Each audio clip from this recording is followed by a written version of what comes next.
Inilah kisah sengsara Tuhan kita Yesus Kristus menurut Markus.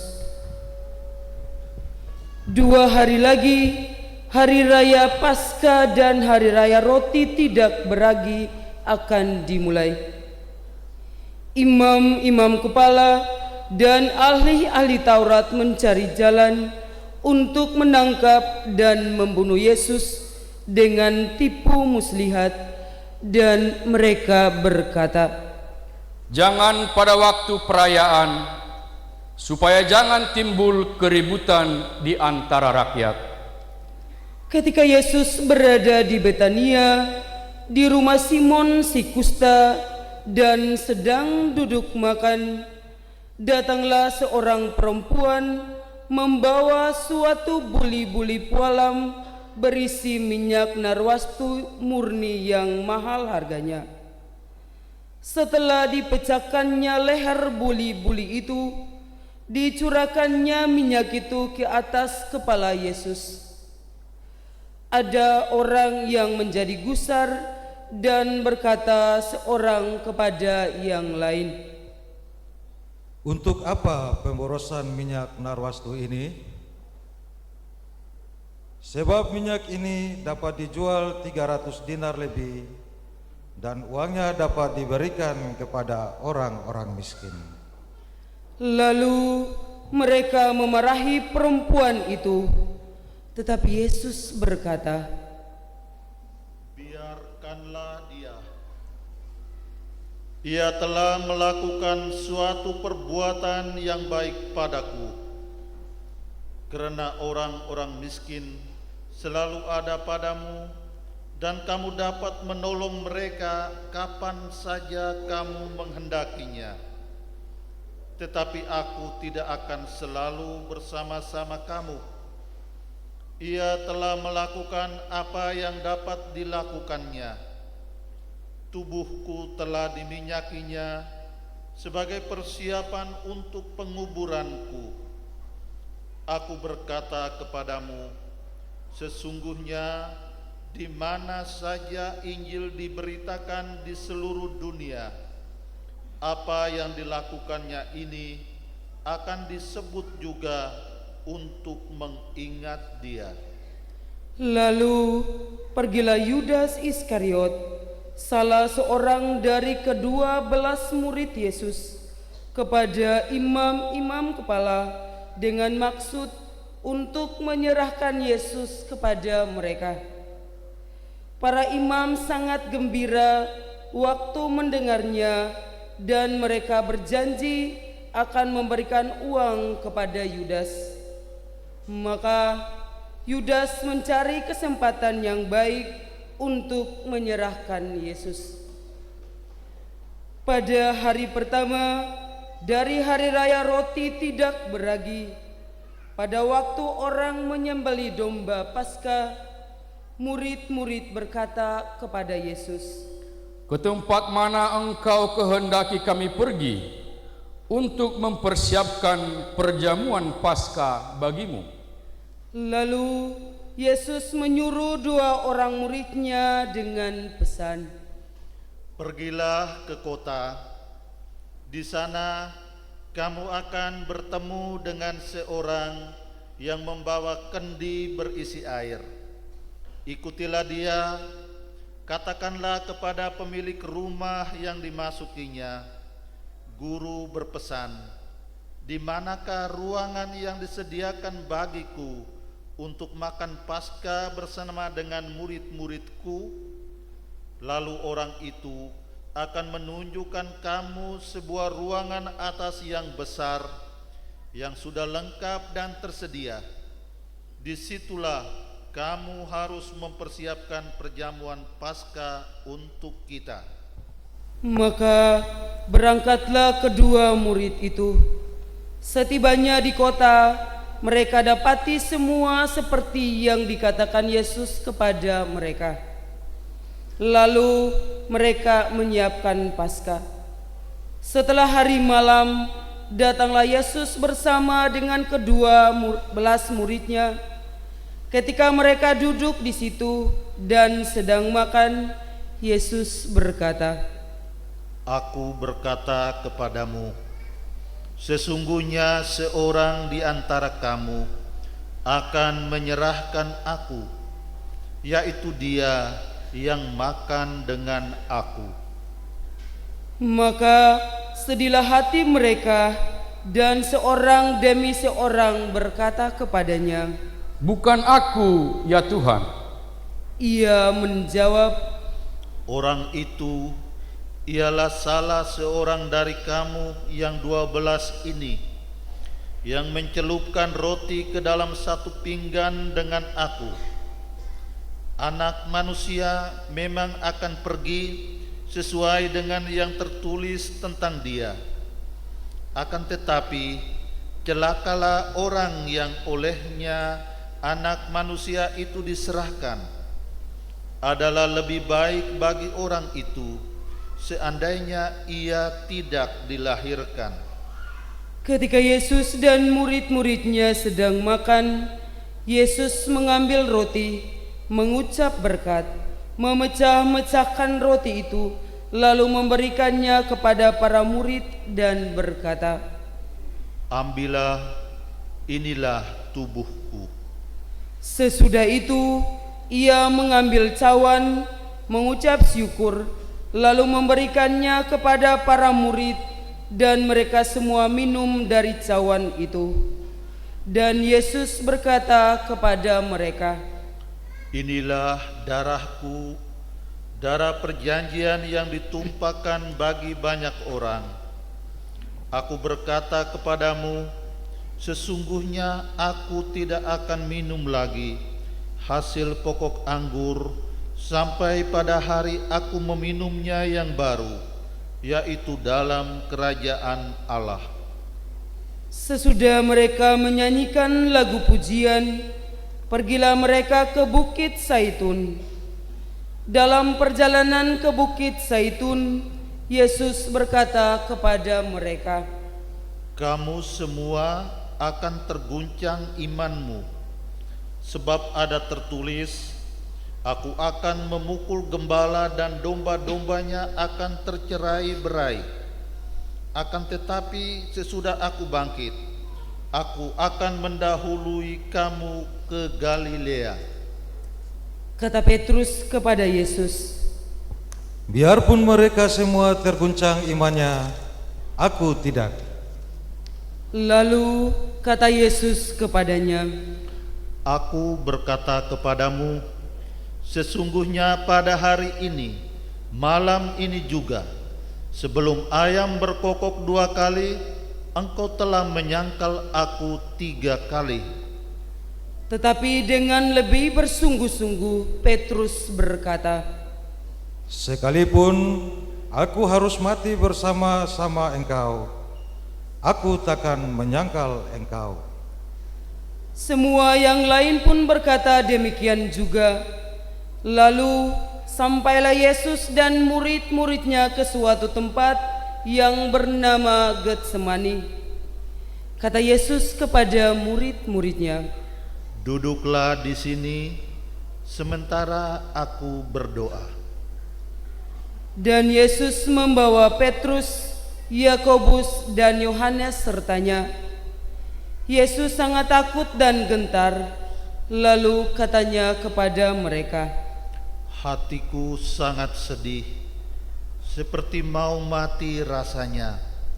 Tinggallah di sini dan berjaga-jagalah. Ia maju sedikit, merebahkan diri ke tanah dan berdoa, supaya sekiranya mungkin saat itu berlalu daripadanya. Katanya, Ya Abah, ya Bapa, tidak ada yang mustahil bagimu. Ambillah cawan ini daripadaku, tetapi janganlah apa yang aku kehendaki, melainkan apa yang engkau kehendaki terjadilah. setelah itu Yesus kembali dan mendapati ketiga murid sedang tidur. Maka Yesus berkata kepada Petrus, Simon, sedang tidurkah engkau? Tidakkah engkau sanggup berjaga-jaga 1 jam saja? Berjaga-jagalah dan berdoalah supaya kamu jangan jatuh ke dalam pencobaan. Roh memang penurut, tetapi daging lemah. Lalu Yesus pergi lagi dan mengucapkan doa yang sama. Dan ketika kembali pula, ia mendapati mereka sedang tidur, sebab mata mereka sudah berat dan mereka tidak tahu jawab apa yang harus mereka berikan kepada Yesus. Kemudian Yesus kembali untuk ketiga kalinya dan berkata kepada mereka, "Tidurlah sekarang dan istirahatlah. Cukuplah, saatnya sudah tiba. Lihat, Anak Manusia diserahkan ke tangan orang-orang berdosa. Bangunlah, mari kita pergi. Dia yang menyerahkan aku sudah dekat." Waktu Yesus masih berbicara, muncullah Yudas, salah seorang dari ke-12 murid itu. Dan bersama-sama dia serombongan orang yang membawa pedang dan pentung, disuruh oleh imam-imam kepala, para ahli Taurat dan tua-tua. Orang yang menyerahkan Yesus telah memberitahukan tanda ini kepada mereka. Orang yang akan kucium, itulah dia. Tangkaplah dia dan bawalah dia dengan selamat. Dan ketika ia sampai di situ, ia segera maju mendapatkan Yesus dan berkata, Rabi, lalu mencium dia. Maka orang-orang yang bersama Yudas itu memegang Yesus dan menangkapnya. Salah seorang dari mereka yang ada di situ menghunus pedangnya, lalu menetakannya kepada hamba imam besar sehingga putus telinganya. Kata Yesus kepada rombongan yang menangkapnya, "Sangkamu aku ini penyamun, maka kamu datang lengkap dengan pedang dan pentung untuk menangkap aku? Padahal tiap-tiap hari aku ada di tengah-tengahmu mengajar di bait Allah, dan kamu tidak menangkap aku. Tetapi haruslah digenapi yang tertulis dalam kitab suci." Lalu semua murid itu meninggalkan Yesus dan melarikan diri. Pada waktu itu ada seorang muda hanya memakai sehelai kain lenan untuk menutup tubuhnya, mengikuti Yesus. Mereka hendak menangkapnya, tetapi ia melepaskan kain itu dan lari dengan telanjang. Kemudian Yesus dibawa menghadap imam agung. Lalu semua imam kepala, para tua-tua dan ahli Taurat berkumpul di situ. Sementara itu Petrus mengikuti Yesus dari jauh sampai ke dalam halaman rumah imam agung, dan di sana ia duduk di antara pengawal-pengawal sambil berdiam dekat api.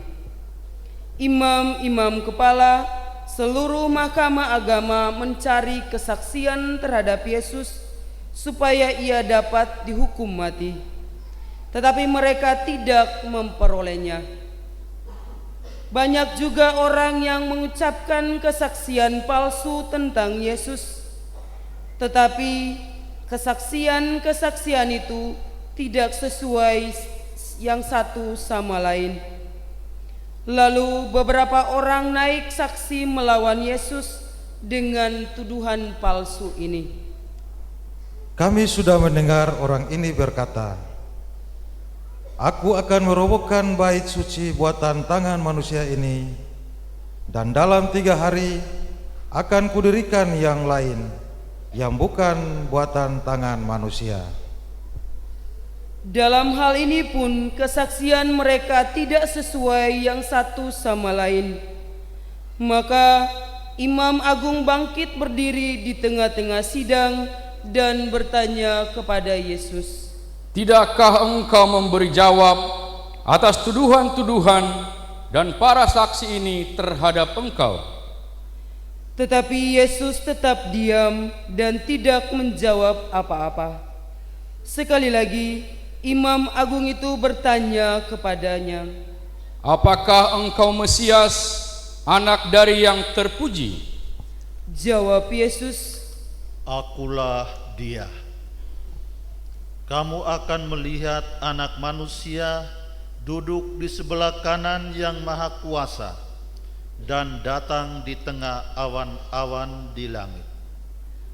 Maka Imam Agung itu menggoyahkan pakaiannya dan berkata, "Untuk apa kita perlu saksi lagi? Kamu sudah mendengar hujatnya terhadap Allah. Bagaimana pendapatmu?" Lalu dengan suara bulat mereka memutuskan bahwa Yesus harus dihukum mati. Lalu mulailah beberapa orang meludahi dia dan menutupi mukanya serta meninjunya sambil berkata, Hai Nabi, cobalah terka. Malah para pengawal pun memukul dia. Pada waktu itu Petrus masih ada di bawah di halaman. Lalu datanglah seorang hamba perempuan Imam Agung, dan ketika melihat Petrus sedang berdiam, ia menatap mukanya dan berkata, "Engkau juga selalu bersama dengan Yesus orang Nazaret itu." Tetapi Petrus menyangkalnya dan berkata, Aku tidak tahu dan tidak mengerti apa yang engkau maksud. Lalu Petrus pergi ke serambi muka dan berkokoklah ayam. Ketika hamba perempuan itu melihat Petrus lagi, berkata pula lah ia kepada orang-orang yang ada di situ, "Orang ini adalah salah seorang dari mereka." Tetapi Petrus menyangkalnya pula. Tidak lama kemudian orang-orang yang ada di situ berkata juga kepada Petrus, Engkau ini pasti salah seorang dari mereka. Apalagi engkau seorang Galilea. Maka mulailah Petrus mengutuk dan bersumpah, Aku tidak kenal orang yang kamu sebut-sebut ini. Dan pada saat itu berkokoklah ayam untuk kedua kalinya. Maka teringatlah Petrus bahwa Yesus telah berkata kepadanya, "Sebelum ayam berkokok 2 kali, engkau telah menyangkal aku 3 kali." Lalu menangislah ia terseduh-seduh. Pagi-pagi benar imam-imam kepala bersama tua-tua dan para ahli Taurat dan seluruh mahkamah agama sudah bulat mufakatnya. Mereka membelenggu Yesus lalu membawa dia dan menyerahkannya kepada Pilatus. Pilatus bertanya kepada Yesus, "Engkaukah raja orang Yahudi?" Jawab Yesus, Engkau sendiri mengatakannya. Lalu imam-imam kepala mengajukan banyak tuduhan terhadap dia. Pilatus bertanya pula kepada Yesus, "Tidakkah engkau memberi jawab? Lihatlah betapa banyaknya tuduhan mereka terhadap engkau." Tetapi Yesus sama sekali tidak menjawab lagi, sehingga Pilatus merasa heran.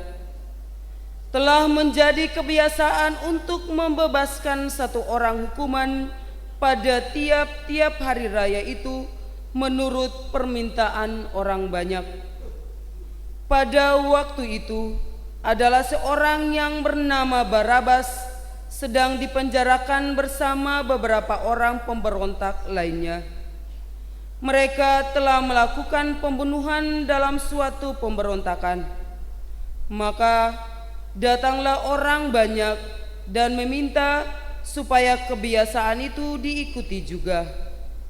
Pilatus menjawab mereka dan bertanya, "Apakah kamu mengkehendaki supaya kubebaskan raja orang Yahudi ini?" Pilatus memang mengetahui bahwa imam-imam kepala telah menyerahkan Yesus karena dengki. Tetapi imam-imam kepala menghasut orang banyak untuk meminta supaya Barabaslah yang dibebaskan bagi mereka. Pilatus sekali lagi menjawab dan bertanya kepada mereka, "Kalau begitu, apakah yang harus kuperbuat dengan orang yang kamu sebut raja orang Yahudi ini?" Mereka berteriak lagi katanya, "Salibkan dia." Lalu Pilatus berkata kepada mereka, Tetapi kejahatan apakah yang telah dilakukannya? namun mereka makin keras berteriak, "Salibkan dia."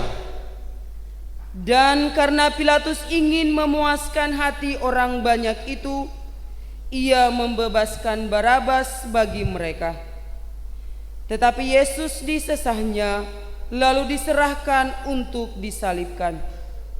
Kemudian serdadu-serdadu membawa Yesus ke dalam istana, yaitu gedung pengadilan, dan memanggil seluruh pasukan berkumpul.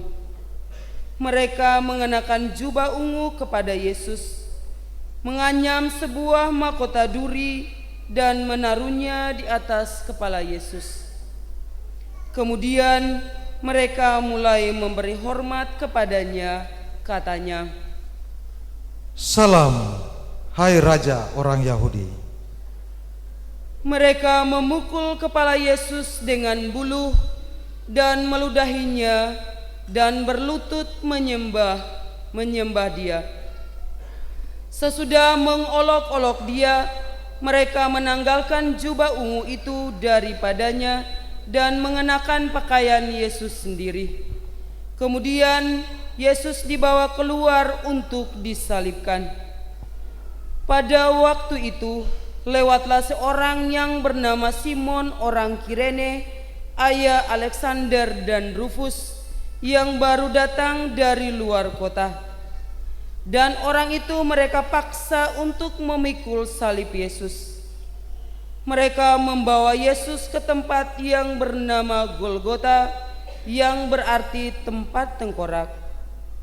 Mereka memberi anggur bercampur mur kepadanya, tetapi Yesus menolaknya.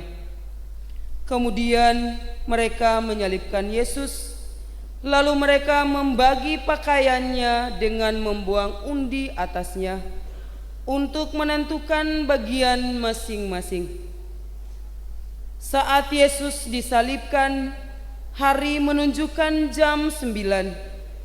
Alasan mengapa ia dihukum disebut pula pada tulisan yang terpasang di situ, Raja orang Yahudi. Bersama dengan dia disalibkan dua orang penyamun, seorang di sebelah kanannya dan seorang di sebelah kirinya. Demikian genaplah nas Alkitab yang berbunyi, ia akan terhitung di antara orang-orang durhaka.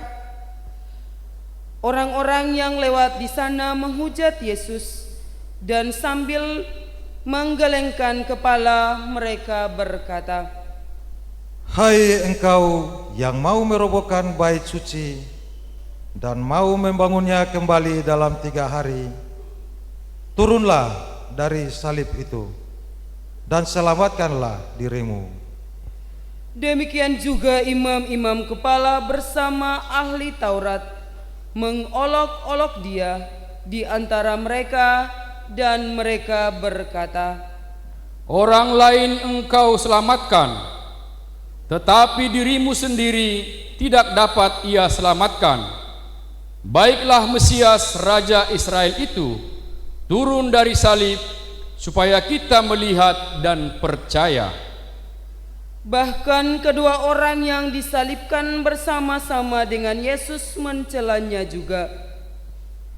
Pada jam 12, kegelapan meliputi seluruh daerah itu dan berlangsung sampai jam 3. Dan pada jam 3, berserulah Yesus dengan suara nyaring, Eloi, Eloi, lama sabachthani, yang berarti, Allahku, Allahku, mengapa engkau meninggalkan aku? Mendengar itu, beberapa orang berdiri di situ berkata, Lihat, ia memanggil Elia. Maka datanglah seorang dengan bunga karang, mencelupkannya ke dalam anggur asam, lalu mencucukkannya pada sebatang bulu dan memberi Yesus minum serta berkata, Baiklah, kita tunggu dan melihat apakah Elia datang untuk menurunkan dia.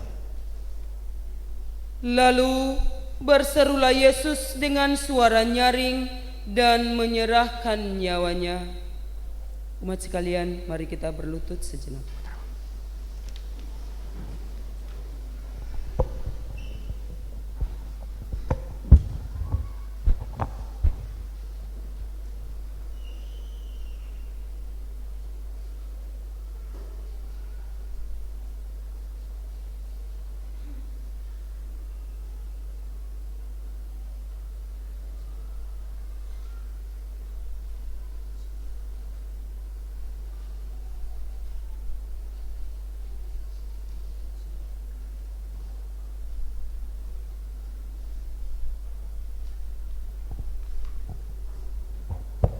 Silakan duduk kembali.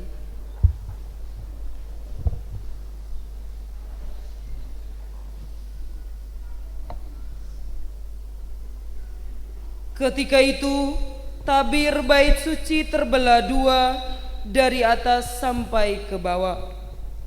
Waktu kepala pasukan yang berdiri berhadapan dengan dia melihat matinya demikian, berkatalah ia, Sungguh, orang ini adalah anak Allah. Ada juga beberapa perempuan yang melihat dari jauh, di antaranya Maria Magdalena, Maria ibu Yakobus muda dan Yoses, serta Salome. Mereka semuanya telah mengikuti Yesus dan melayaninya waktu ia di Galilea. Ada juga di situ banyak perempuan lain yang telah datang ke Yerusalem bersama-sama dengan Yesus. Sementara itu hari mulai malam, dan hari itu adalah hari persiapan, yaitu hari menjelang Sabat. Karena itu Yusuf orang Arimatea, seorang anggota majelis besar yang terkemuka, yang juga menanti-nantikan kerajaan Allah, memberanikan diri menghadap Pilatus dan meminta jenazah Yesus. Pilatus heran waktu mendengar bahwa Yesus sudah mati. Maka ia memanggil kepala pasukan dan bertanya kepadanya, apakah Yesus sudah mati? Sesudah mendengar keterangan kepala pasukan, ia berkenan memberikan mayat itu kepada Yusuf. Yusuf pun membeli kain lenan, kemudian ia menurunkan jenazah Yesus dari salib dan mengafaninya dengan kain lenan itu. Lalu ia membaringkan dia di dalam kubur yang digali di dalam bukit batu. Kemudian digulingkannya sebuah batu ke pintu kubur itu. Maria Magdalena dan Maria ibu Yoses melihat di mana Yesus dibaringkan.